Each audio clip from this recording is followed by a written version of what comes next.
Hey everybody, this is Brian and welcome to the 28th Qt tutorial with C++, and we're going to dive a little deeper into not just Qt but computers themselves. And today we're going to be covering threads, and this has been requested by a few people, and yes, we are finally here. So let's just dive right in, go File, New Project, and let's make a console application. Call it My Thread, wherever you normally put your projects, and finish. Alright, first thing we want to do is create a new class. So C++, C++ class, and we'll call it My Thread. And we're just going to leave out any of the other information because I want to explain this as we go. So just hit finish. And then we've got the MyThread class. Let's add our includes. Oops. Include Qt core. Alright. And now we want to actually public QThread. And what we're doing is we're taking this class and we're inheriting QThread. And QThread has a public function called run.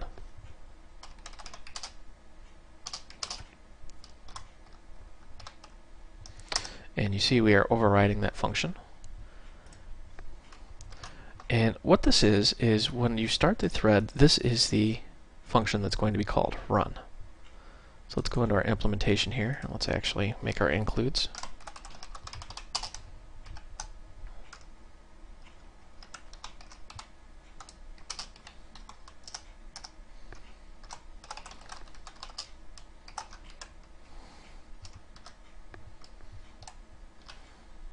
We're going to include Qdebug, and let's say void, whoops, get rid of that bookmark,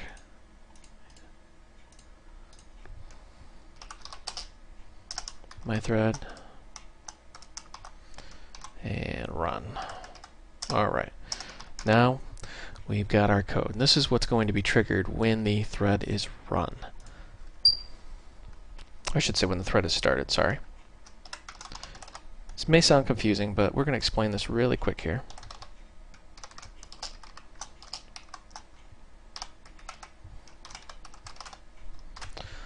Alright, let's flip into our main, and we are going to include that class.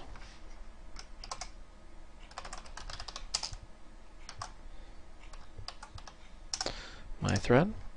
Alright, and we will say my thread, mthread.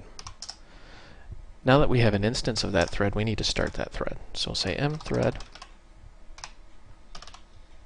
start. And you see there is a priority, and you can inherit priority. And we're going to go over priority in a little bit here, but for now, just do mthread start. Compile and run. And you see it says running, so it did exactly what we wanted it to do. Now, as you guessed, it gets a little more complex than that. We need to explain a few things here. So I'll start Task Manager. If you're on Windows, this is probably pretty familiar. Here are the processes. Every application is a process, and every process can have multiple threads, and you see that each process is using a certain amount of memory.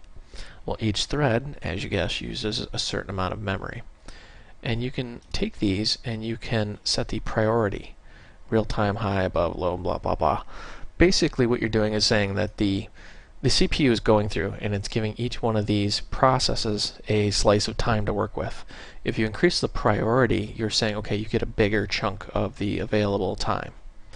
That's really all it is. And if you're sitting here going, well, that seemed incredibly simple. Well, you're right. Qt makes it incredibly simple to work with threads. It's very easy. You simply create a class, inherit from QThread, and you override the run function, and then you can do anything you want to do.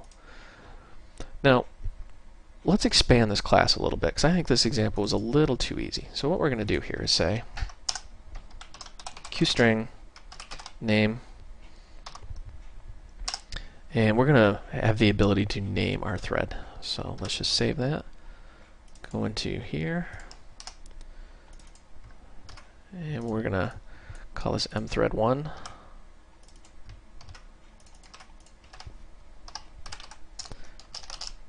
And we'll say mthread1. That way it now has a name. And we're going to make a couple of these.